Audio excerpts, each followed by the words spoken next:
और अब बुलेटिन में खबरें विस्तार से। लखनऊ के मलिहाबाद में पुलिस से एनकाउंटर के दौरान हत्या का आरोपी अजय मारा गया। अजय पर वाराणसी से आई एक महिला की हत्या का आरोप है। लूट और रेप के विरोध करने पर आरोपी ने महिला को मौत के घाट उतार दिया था। पुलिस ने अजय पर 1 लाख रुपए का इनाम भी रखा था। पुलिस की टीम ने अजय को पकड़ने के लिए घेराबंदी की थी और इस दौरान अजय ने भागने की कोशिश की और पुलिस पर फायरिंग की। जवाबी कार्रवाई में पुलिस की गोली लगने से वो जख्मी हो गया। उसे अस्पताल ले जाया गया, जहां डॉक्टर्स ने उसे मृत घोषित कर दिया। अजय पर हत्या, लूट और अन्य गंभीर मामलों में कई मुकदमे दर्ज थे।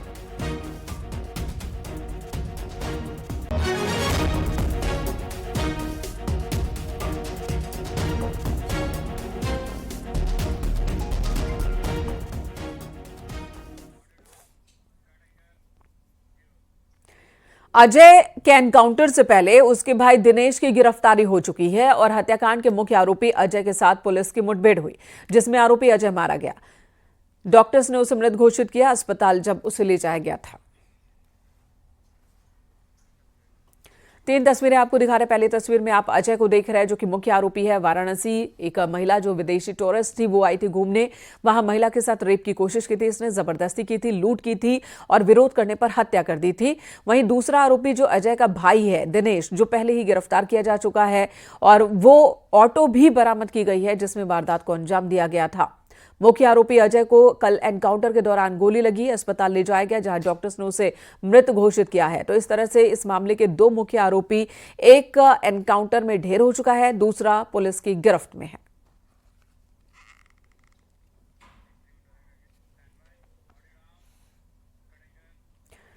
मलिहाबाद की घटना के बाद बड़ा एक्शन लिया गया था। 7 पुलिस कर्मचारियों को सस्पेंड किया गया था। पुलिस ने सीसीटीवी के जरिए आरोपियों तक पुलिस पहुंची। पहली तस्वीर में आलमबाग बस स्टैंड पर महिला दिखी थी, जिसके पास कुछ संदिग्ध भी दिखे थे उसके आसपास घूमते हुए। उसके बाद पुलिस को ऑटो की सीसीटीवी मिलता है। पुलिस सीसीटीवी फुटेज के आधार पर ही आरोपी तक पहुंची।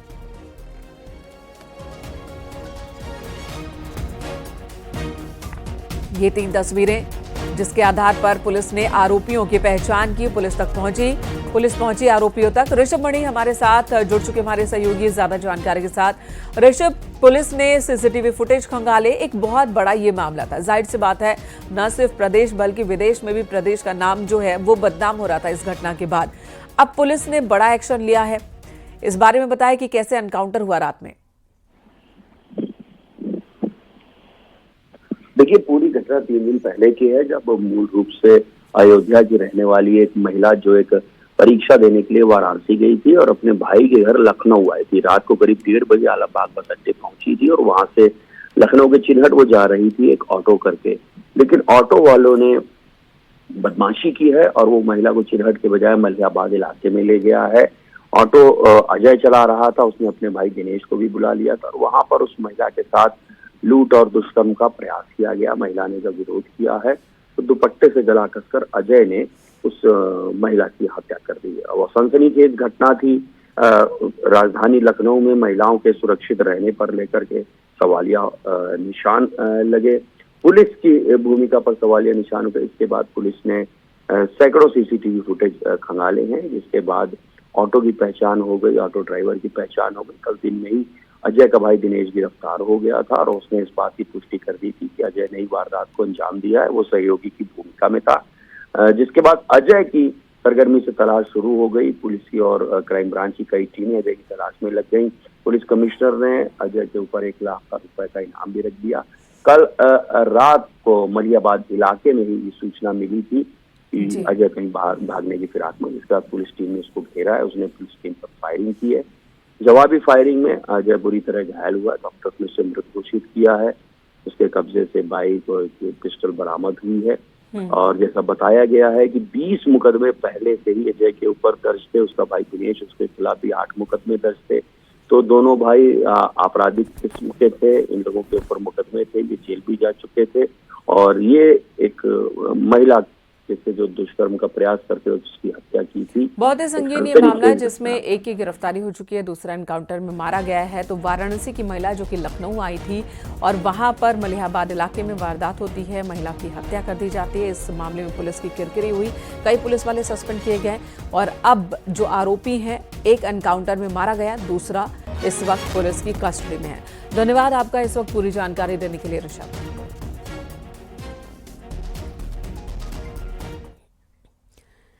दर कारोबारी से कमीशन मांगने के आरोप में निलंबित हुए आईएएस अधिकारी अभिषेक प्रकाश की मुश्किलें बढ़ती जा रही हैं।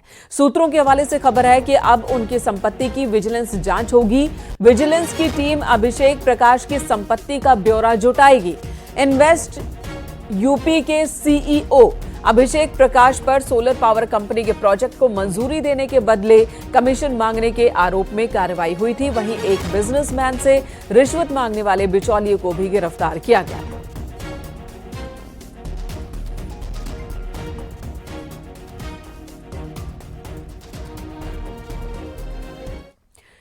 डासना देवी मंदिर के महंत यति नरसिंहानंद सरस्वती ने उनके खिलाफ मुकदमा दर्ज हुआ है। विवादित बयान के मामले में ये केस दर्ज हुआ है। थाना वेब सिटी में एफआईआर दर्ज की गई है। आपको बता दें, डासना देवी मंदिर के महंत यति नरसिंहानंद सरस्वती अपने बयानों को लेकर हमेशा ही चर्चा में रहते हैं।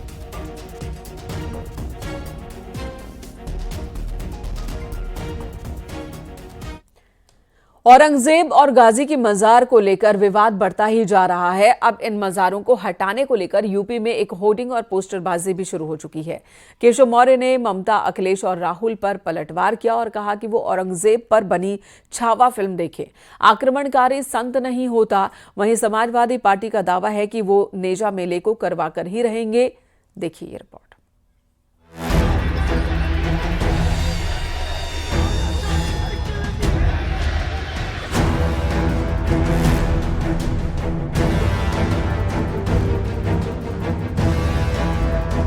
मुगल काल के आक्रांताओं के खिलाफ इन दिनों सियासी बयानबाजी चरम पर है। औरंगजेब की तारीफ और सालार गाजी को संत बताने पर बीजेपी लगातार विपक्ष पर हमलावर है। यूपी के डिप्टी सीएम केशव प्रसाद मौर्य ने ममता बनर्जी पर कहा कि उन्हें छावा फिल्म देखनी चाहिए, जिसे देखने के बाद उनको पता चलेगा कि औरंगजेब क्रूरता का दूसरा नाम था। पश्चिम बंगाल की मुख्यमंत्री ममता बनर्जी जी को देखना चाहिए, तब उन्हें पता चलेगा कि क्रूरता का दूसरा नाम औरंगजेब है। और आज छावा फिल्म देखने के लिए हम अपने साथियों के साथ आए हुए हैं। आज यही कहेंगे, जय शिवाजी, जय संभाजी। केशव मौर्य ने अखिलेश पर भी सीधा हमला बोला। उन्होंने कहा कि औरंगजेब गाजी को संत बताने वाले देख ले कि वो अत्याचारी थे। अखिलेश को अबू आजमी और अपने सांसदों के बयान पर सफाई देनी चाहिए। जिसने भारत की संस्कृति को मिटाने का प्रयास किया हो, उसके बारे में इस प्रकार का बयान देने वाले समाजवादी पार्टी के सांसद के बारे में श्री अखिलेश यादव जी अपनी चुप्पी तोड़ें। कभी अबू आजमी के बयान पे चुप हो जाते हैं, कभी अपने सांसद के बयान पर चुप हो जाते हैं। इसका जवाब प्रदेश भी चाहेगा, देश भी चाहेगा। गाजियाबाद से बीजेपी सांसद अतुल गर्ग ने संभल में सैयद गाजी के मुद्दे पर एसपी सांसद जियाउर रहमान बर्क को घेरा और पूछा कि एक आक्रमणकारी संत कैसे हो गया। और उनके मन में इतनी नफरत है कि वो हर चीज को धार्मिक नजरिए से देखते हैं और धर्मनिरपेक्षता की बात करते हैं। हो सकता है कि औरंगजेब को भी सूफी कह दें। जो लोग धार्मिक कट्टर थे, जिन्होंने राम मंदिर को गिराया और वहां पर मस्जिद बनाई, तो उनके लिए हो सकता है ऐसे लोग धार्मिक हों। यूपी सरकार में मंत्री संजय निषाद ने भी विपक्ष पर बड़ा बयान दिया है।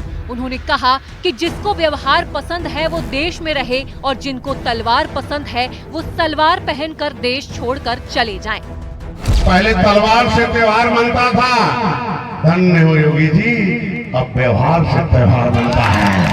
अब व्यवहार से त्योहार बनता है। जिसे व्यवहार पसंद होगा वो भारत में रहेगा, जिसे तलवार पसंद होगा वो सलवार पहनकर इस देश से चला जाए, उसका कोई जरूरत नहीं। समाजवादी पार्टी के प्रवक्ता ने दावा किया, जैसे महाकुंभ मेला हुआ वैसे ही सालार गाजी का मेला होगा, कोई रोक नहीं सकता।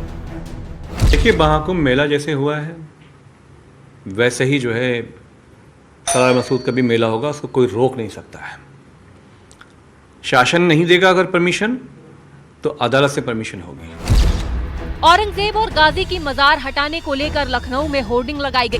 बीजेपी ऑफिस के बाहर ये होर्डिंग लगाई जिसमें आक्रांता औरंगजेब और गाजी का नामो निशान मिटाने की बात लिखी है। भारतीय गौ सेवा संस्था के कार्यकर्ता ने होर्डिंग लगाई है। जाहिर सी बात है कि औरंगजेब के खिलाफ लगातार हल्ला बोल उत्तर प्रदेश में भी जारी है। तमाम तरह के बयान सियासी चर्चाओं में हैं और औरंगजेब से संबंधित वाद विवाद भी लगातार जारी है। अब मामला होर्डिंग पर अटका है और ये होर्डिंग भारतीय जनता पार्टी के राज्य मुख्यालय के बाहर लगाई गई है। कैमरामैन अनिल के साथ संकेत मिश्रा, न्यूज़ 18 लखनऊ।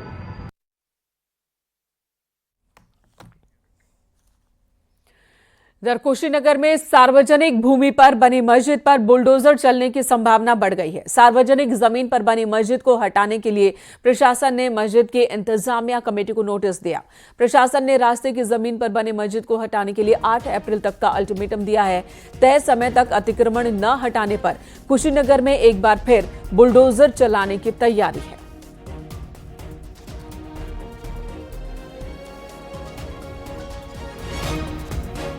ये रास्ते पे अवैध मस्जिद और ईदगाह का निर्माण किया गया था, जिसके संबंध में लगातार मैंने शिकायत किया और तमाम शिकायतों के बावजूद कोई कार्रवाई नहीं हुई। फिर तहसीलदार न्यायालय के द्वारा ये सड़सड़ की कार्रवाई की गई और बेदखली का आदेश जारी किया गया और आज नोटिस चस्पा किया गया है कि 15 दिन के अंदर स्वेच्छा से ये लोग हटा लें, अन्यथा बुलडोजर चलेगा। तो क्या लग रहा है बुलडोजर कब चलेगा और कैसे हटेगी?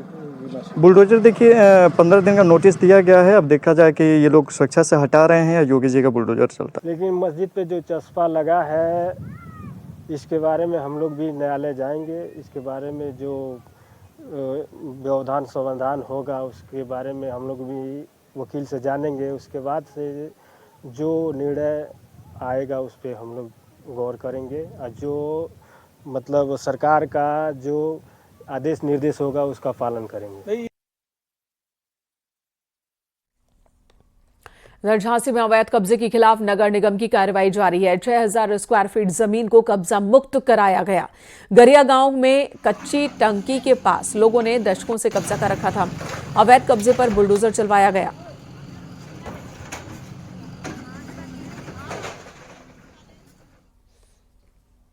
कब्जे पाए गए थे तो वहाँ पर आज लगभग 6000 स्क्वायर फीट के आसपास ज़मीन को मुक्त कराया गया और जिसमें वहाँ पर कुछ अवैध तरीके से मीट की दुकानें चल रही थी और एक दो लोगों ने सेमी परमानेंट तरीके से ये आप छत तो नहीं कहेंगे लेकिन ऊपर से पटिया भी नहीं, ये मतलब सेमी परमानेंट एक स्ट्रक्चर बना ली गई थी वहाँ 4-5 लोगों के द्वारा, तो वो सबको रिमूव करा दिया गया।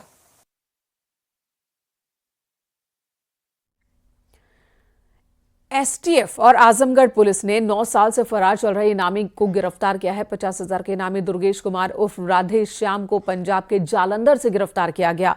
इनामी दुर्गेश गाजीपुर का रहने वाला है और फरार आरोपी पर डीआईजी ने 50,000 का इनाम भी रखा था। इसके बाद पुलिस लगातार इसकी तलाश कर रही थी।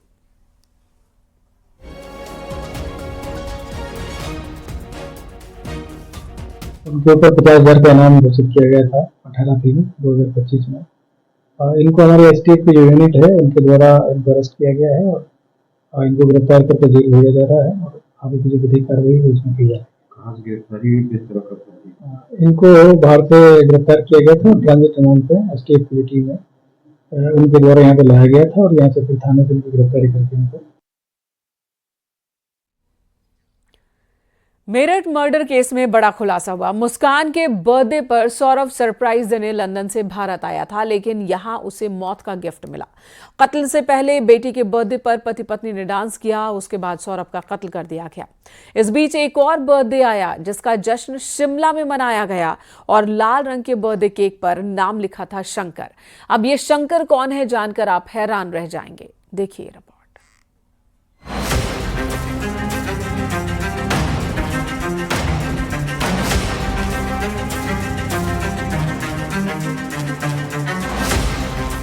मेरठ में कातिल मुस्कान और उसके बॉयफ्रेंड के हर कदम में साजिश बसती हुई थी। सौरभ के मर्डर के बाद बेफिक्र होकर दोनों मस्ती में चूर थे। शिमला और मनाली में हनीमून के दौरान कैब ड्राइवर की चैट से बड़ा खुलासा हुआ है। भैया आप ना मुझे केक लेके, मतलब आप केक ले आना कहीं से भी और कॉल मत करना। शिमला में मुस्कान ने साहिल का बर्थडे बनाया और पति का लहू बहाने के बाद साहिल के लिए केक मंगवाया। और लाने के बाद ना आप हमारे रूम पे आ जाना और बोलना मेरा ये सामान है, इसे रख लो। इस केक का रंग भी लाल ही चुना गया। केक पर साहिल की जगह उसका नाम शंकर लिखवाया गया। ड्राइवर केक लेकर आया तो होटल के रिसेप्शन पे ही रखने को कहा। दिमाग में पति का खून, लेकिन असल में बॉयफ्रेंड के साथ मस्ती बताती है कि कैसे मुस्कान के रग रग में साजिश थी। वो होटल से ड्राइवर को कॉल करती थी, लेकिन हमेशा व्हाट्सएप के जरिए, कभी कॉल रिसीव नहीं करती थी। जब बात कर रहे थे तो 2 बार फोन आया, मम्मी कह के बात करके गाड़ी में से उतर गई, फिर नहीं दिलो बाहर बात करी। फिर उसके बाद में आए उससे अगले दिन फिर कही मम्मी लाली कहाँ, लाली से बात करवाओ। वीडियो कॉल बात चल रही थी, वीडियो कॉल कर फिर उतर के फिर इन्होंने नहीं दिलो, फिर बाहर खड़े होकर बात करी। गाड़ी में तो बस 1 मिनट या 2 मिनट बात करी होंगी ना, गाड़ी में कोई कैसी बात नहीं करी। दोनों अपना बैठे थे। जब लड़की को नींद आ रही थी वो अपने धोरे सवाल था लड़की। अब उसमें तीसरे आदमी ने उन्हें कितना उकसाया हो और इस वजह से इनके ऊपर कितना या तो मेंटल तनाव में करा या प्लान करके करा, ये तो उनसे डायरेक्ट बात करके ही पता लग सकता है कि एक्चुअली में हुआ क्या। पर ये जरूर बात है कि ये इम्पल्सिविटी में नहीं हुआ। एक बार में आदमी 1 बार 2 बार करके कंट्रोल में आ जाएगा कि कैसे हो रहे, या करते करते उस जोन में पहुंच गए कि अब हम सोच समझ से परे हो गए और हमें कंप्लीशन तक पहुंचना है। सौरभ राजपूत हत्याकांड में कातिल पत्नी मुस्कान की मस्ती के वीडियो वायरल हो रहे हैं। कत्ल के बाद बॉयफ्रेंड संग शिमला और मनाली की सैर कर रही थी और जमकर मौज मस्ती। केक खिलाने के दौरान मुस्कान और उसके बॉयफ्रेंड का अतरंग सीन का वीडियो भी वायरल हो रहा है। साहिल और मुस्कान की लव केमिस्ट्री वायरल वीडियो में नजर आ रही है। अब आपको 2 तस्वीरें दिखाते हैं कि कैसे कत्ल से पहले मुस्कान अपने पति के साथ डांस कर रही है और कत्ल के बाद बॉयफ्रेंड के साथ मस्ती।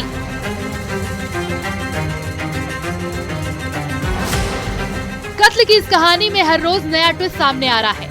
जिस पति ने मुस्कान को बर्थडे पर सरप्राइज देने के लिए लंदन से मेरठ में लैंडिंग की, हंसी खुशी उसके साथ डांस किया, वही पत्नी सौरभ के लिए काल बन गई और कत्ल के बाद बॉयफ्रेंड के साथ मस्ती में चूर हो गई। फिलहाल अब कानून का शिकंजा कस रहा है और कत्ल की कड़ियां भी जुड़ रही हैं। Bureau report, news 18।